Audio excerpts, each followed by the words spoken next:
కూటమి ప్రభుత్వం ఏర్పడి కొన్ని నెలలు గడుస్తున్నా ముఖ్యంగా రైతు సోదరులు అదేవిధంగా ఉన్నట్లు ప్రజానీకం అంతా కూడా మరి ఇబ్బందులు పడుతున్నారు. ముఖ్యంగా ఏదైతే అమ్మఒడి కార్యక్రమం ఉందో దానికి మరి స్కూళ్ళు తెరిచినప్పటికీ కూడా ఇప్పటి వరకు దాని మీద ఎటువంటి క్లారిటీ కూడా ఒక జీవో ఇచ్చారు, జీవో ఇచ్చారు కానీ ప్రతి ఒక్కరికి ఇస్తామనేటువంటి మాట చెప్తున్నారు. ఇస్తే మేము సంతోషిస్తాం. కానీ మళ్ళీ అందులో కోతలు పెట్టి తల్లిని మోసం చేయొద్దని చెప్పి చంద్రబాబు నాయుడు గారిని కోరుతున్నారు. అలాగే రెండోది, ఈ కొత్తపేట నియోజకవర్గంలో ఉన్నటువంటి రైతు సోదరులు ఏదన్నా తప్పులుంటే మీ దగ్గర అధికారం ఉంది, యాక్షన్ తీసుకోండి, ఎంతటి వారి మీదైనా మీరు యాక్షన్ తీసుకోవచ్చు. కానీ ఈ రోజు ఏదైతే రైతులు ముఖ్యంగా 3 నెలలు అయిపోయి కనీసం ధాన్యం డబ్బులు రాక ఇవాళ కొత్తపేట నియోజకవర్గంలో రైతులంతా కూడా వెలవెల్లాడుతున్నారు. ఒకవైపున పెట్టుబడికి సంబంధించినటువంటి డబ్బుని వారికి జమ చేయలేస్తారు కదా, మరి ఏదైతే వారు పెట్టుబడి పెట్టడానికి రైతు భరోసా ఇవ్వలేస్తారు కదా, వారు పండించిన పంటకి మరి డబ్బు కూడా ఈరోజు కొత్తపేట నియోజకవర్గంలో ఇంకా మరి కొత్తపేట మండలం అయితే 50%, అలాగే ఆత్రేయపురం మండలంలో 70%, అలాగే ఉన్నటువంటి రావులపాలెం మండలంలో 50%, ఒక ఆలమూరు మండలంలో మాత్రం ఇంకా 8% డబ్బు ఇంకా రైతులకు చేరాలని పరిస్థితుంది. ముఖ్యంగా సుమారు 49 కోట్ల రూపాయలు ఇంకా ఒక కొత్తపేట నియోజకవర్గంలోనే పండించిన పంటకి మరి డబ్బు ఇవ్వాల్సినటువంటి బాధ్యత కలిగినటువంటి ప్రభుత్వం మరి ఎప్పటి వరకు అటువైపు కూడా కన్నెత్తి చూడలేదని చెప్పి సందర్భంగా మనం చేస్తున్నాం. కాబట్టి ఇమీడియట్ గా మరి రైతులకు ఇవ్వాల్సినటువంటి డబ్బుని వెంటనే జమ చేయాలని కోరుతున్నాం. అలాగే అమ్మఒడి విషయంలో మీరు ప్రతిదానికి జగన్మోహన్ రెడ్డి గారితో పోల్చుకుంటూ ఉన్నారు. మరి జగన్మోహన్ రెడ్డి గారు ఏ సంక్షేమ కార్యక్రమం అమలు చేసినా డే టు టైం చెప్పేవారు. ఈ రోజు చంద్రబాబు నాయుడు గారికి ఏమన్నా దమ్ము సత్తం ఉంటే ఈ రాష్ట్రంలో వారు ఏదైతే ప్రజల్ని మోసపెడుతూ హామీలతో మోసం చేశారో మేమంటూ ఉన్నాం, అది వాస్తవం కాదని చెప్పి నిరూపించే దమ్ము ధైర్యం అనుకుంటే ఆయన ఇమీడియట్ గా మరి సంక్షేమ కార్యక్రమాలు ఏ డేటు ఏ టైముతో ఇస్తారో ప్రజలకు చెప్పాలని బాధ్యత ఉందని మేము కోరుతున్నాం. ముఖ్యంగా జగన్మోహన్ రెడ్డి గారు సరే తప్పులు చేస్తే మీరు ఎంక్వైరీలు చేసుకోండి, దాని మీద మీరు చర్యలు తీసుకోండి.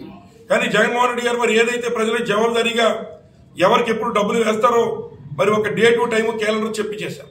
అలాగే ఏదైతే మరి నిరుద్యోగ వృత్తి 3,000 రూపాయలు ఏదైతే మరి చంద్రబాబు నాయుడు గారు ఇస్తారన్నారో దాన్ని కూడా మరి ఎప్పుడు ఇస్తారో చెప్తే చాలా మంది దాని గురించి కూడా ఉద్యోగాలు మానేసి మరి ఎదురు చూస్తున్నటువంటి నిరుద్యోగులు చాలా మంది ఉన్నారు.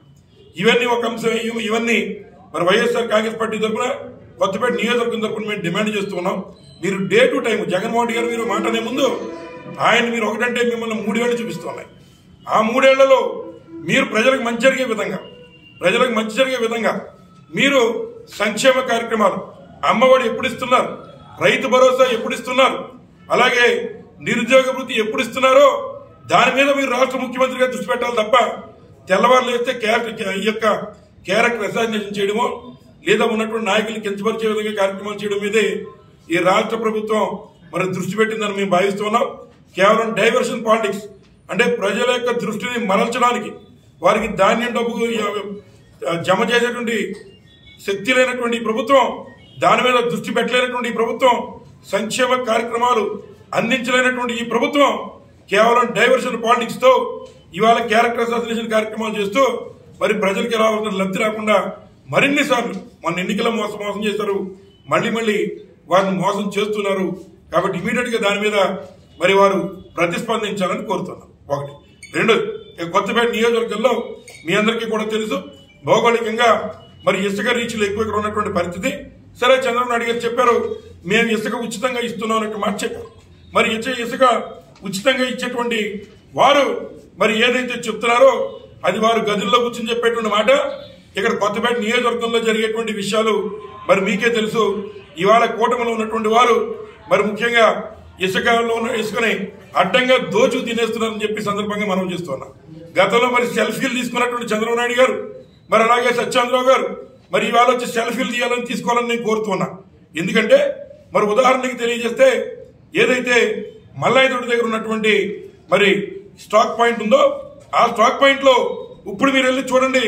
మరి ఏదైతే లారీలకి మరి ఉన్నటువంటి 300 రూపాయలు లోకల్ లారీలకి బయట వాటికి 500 రూపాయలు మరి కేవలం తెలుగుదేశం పార్టీలో ఉన్నటువంటి వారిని కొంతమంది బ్రోకర్లు అక్కడ పెట్టి వసూలు చేసే కార్యక్రమం చేస్తున్నారని చెప్పి మనం చేస్తున్నాం. రెండోది, రెండోది ఏదైతే పూరేటివారి చెరువు దగ్గర మరి ఇంకొక స్టాక్ పాయింట్ ఉంది. ఆ స్టాక్ పాయింట్లో మాత్రం కేవలం కొన్ని లారీలు మాత్రమే ఏదైతే అమరావతి లేదా విశాఖపట్నం ప్రభుత్వ వర్కులకు మేము పంపిస్తున్నాం అనేటువంటి మాట చెప్పి ఒక్క ట్రాక్టర్ కానీ ఈ కొత్తపేట నియోజకవర్గం ఉన్నటువంటి ఈ సామాన్యులు ఎవరికి కూడా అక్కడ ఇసుక అందివ్వకుండా అక్కడ లారీకి వచ్చి 10,000 రూపాయలు వసూలు చేసిన తర్వాత మాత్రమే స్టాక్ యార్డులోకి పంపించే కార్యక్రమం చేస్తున్నాం.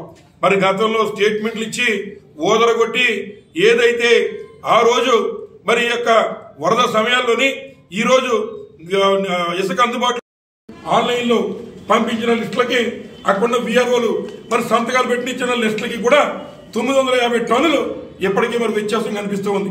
మరి ఇంత దారుణంగా ఏదైతే మరి మేము కూడా సరే మొన్న ఎన్నికలు జరిగాయి అనాథరైట్ గారిని కొంత లిఫ్ట్ చేస్తానని మాట్లాడుకున్నా మరి ఇది వెచ్చలవిడిగాయి.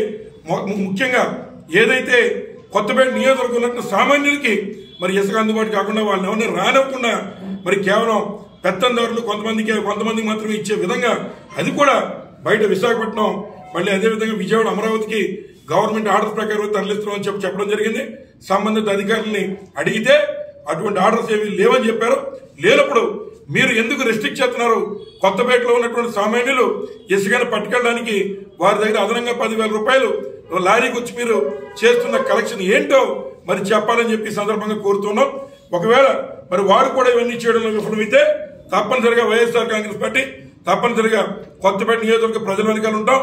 ఏదైతే సామాన్యులకు అవసరమైన ఇసుక విషయంలో అవసరమైతే టీములుగా ఏర్పాటు చేసి మరి అక్కడ మేము కూడా టీం చేసి తప్పనిసరిగా ఎక్కడైనటువంటి లంచాలు వసూలు చేసే కార్యక్రమాలు ఏవైతే చేస్తున్నారో వాటిని ప్రతిఘటించే కార్యక్రమం చేస్తాం. ఇమీడియట్ గా దీని మీద అధికారులకు కూడా మరి సంబంధిత అధికారులకు కూడా మెసేజ్లు వాట్సాప్ ద్వారా పంపించడం జరిగింది. వారు కూడా తక్షణమే స్పందించి పోలీస్ డిపార్ట్మెంట్ కూడా కేవలం కొంతమంది బ్రోకర్లను పెట్టి కొన్ని వెహికల్స్ మాత్రమే లోపల పంపించే విధానాన్ని ఆపి లోకల్ గా ఉన్నటువంటి వారందరికీ కూడా మరి ఏదైతే ఇక్కడ ఉన్నటువంటి లోకల్ ఎవరు వచ్చినా ఉన్నటువంటి కలెక్టర్ గారి యొక్క గైడ్లైన్స్ ప్రకారం first come first serve basis మీద మరి ఇచ్చేటువంటి కార్యక్రమం చేయాలి తప్ప కొంతమంది నువ్వు వైఎస్ఆర్సీపీకి చేసావు లేదా నీకు సామాన్యుడు నీకు ఇసుకేమో కేవలం కొన్ని పార్టీలు చేసిన వాళ్ళకే ఇక్కడ ఇసుక ఇస్తామనే విధంగా ఇవాళ ఈ ప్రభుత్వం యొక్క తీరుంది. మరి సెల్ఫీలు తీసుకున్న నాయకులు ఇప్పుడు వచ్చి 10,000 రూపాయలు పక్కన పెట్టుకుని లారీ పక్కన నుండి కూడా మరి మీరు సెల్ఫీలు తీసుకుంటే బాగుంటుంది. నీతులు చెప్పడం కాదు. ఇవాళ దాన్ని మీరు ఇమీడియట్ గా కరెక్ట్ చేస్తే చేయండి. లేదా వైఎస్ఆర్ కాంగ్రెస్ పార్టీ నుంచి టీములను ఏర్పాటు చేస్తాం. తప్పనిసరిగా మేము కూడా అందులో కొంత టైం స్పెండ్ చేస్తాం.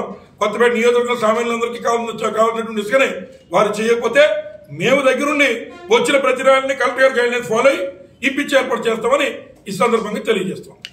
గత 5 సంవత్సరాల్లో ఇసుక మీద చాలా దోపిడీ కొత్తపేట నియోజకవర్గంలో జరిగింది. దానికి మీ సమాధానం? కొత్తపేట నియోజకవర్గమే కాదు రాష్ట్రంలో చాలా చోట్ల ఇసుక ర్యాంపులు ఉన్నాయి. సరే ఏదన్నా ప్రభుత్వం సిస్టమ్ ఫాలో అయింది. సిస్టమ్ ఫాలో అయినప్పుడు ఎవరైతే ఇక్కడ ఉన్నటువంటి దాన్ని టెండర్ వేసుకున్నటువంటి వాళ్ళు ఎవరైతే ఉన్నారో జేపీ సంస్థ అనేటువంటిది ఎట్లా అయితే ఒక సంస్థ అలాగే కొన్ని సంస్థలకు అప్పుడు ఇవ్వడం జరిగింది. వాళ్ళ యొక్క అధీనంలో వచ్చి జరిగాయి. ఏమైనా ఇన్ రైటింగ్ ఉంటే కంప్లైంట్ ఇవ్వండి. కంప్లైంట్ ఇస్తే ఇవాళ చంద్రబాబు నాయుడు గారు కూడా చెప్తున్నారు ఎంత దోపిడీ అయిందో అవసరం దాన్ని తీయమన్న బయటికి లెక్కలో అధికారులు వారి దగ్గరే ఉన్నారు కదా.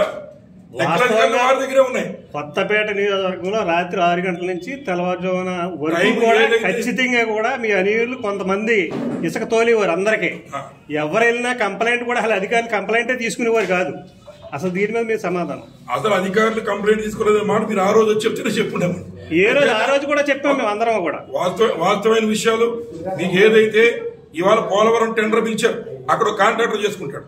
కాంట్రాక్టర్ చేసేటువంటి దాంట్లో ఏమైనా తప్పులుంటే మీరు ఒక రాతపూర్వక దాన్ని అవసరం సబ్మిట్ చేసి దాని మీద వెరిఫై చేయాలి. అలాగే ఇక్కడ ఉన్నటువంటి ఈ వ్యవస్థలో కూడా ప్రభుత్వం కొన్ని నియమ నిబంధనలు పెట్టారు. నిబంధనలు తప్పుతూ ఉంటే దానికి కన్సర్న్ డిపార్ట్మెంట్ మీద మీరు కంప్లైంట్ పెట్టి దాని మీద ఎంక్వైరీ దాని మీద విషయం తెలుసుకోవాలి. ఇప్పుడు మేము ఉన్నాం పైనుంచి ఏదైతే 245 రూపాయలకి ఉచితంగా ఇస్తామని చెప్పి అంటూ ఉన్నారు. ఇవాళ అక్రమంగా 300 రూపాయలు 500 రూపాయలు వసూలు చేసే కార్యక్రమం మీరు ఇక్కడి నుంచి కరెక్ట్గా 20 అడుగులు అయితే మీ ఇంటికి ఒక 40 అడుగుల దూరంలో ఉంది. మీరు ఎక్కడి నుంచే వెళ్ళి మీ యొక్క పత్రికా విలేకరులే అక్కడ విషయాలు తెలుసుకుంటే అంతకన్నా బాగుంటుంది.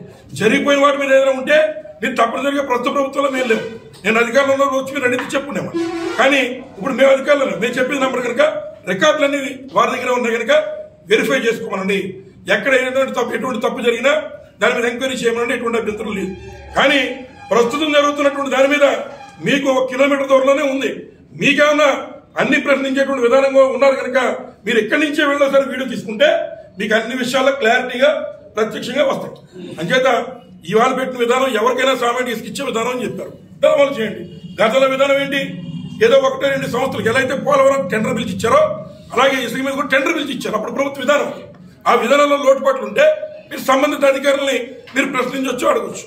అంచేత ఈ రోజు జరుగుతున్నటువంటి మీద మీరు చూడండి, ఆ రోజు జరుగుతున్నటువంటి మీ అధికారులు లేని కనుక ఏమైనా మీ దగ్గర ఆధారాలు ఉంటే మీరు ఇచ్చి దాని మీద ఎంక్వైరీ చేయించి సంబంధిత వారి మీద యాక్షన్ తీసుకోండి. రైతు ధాన్యం డబ్బులు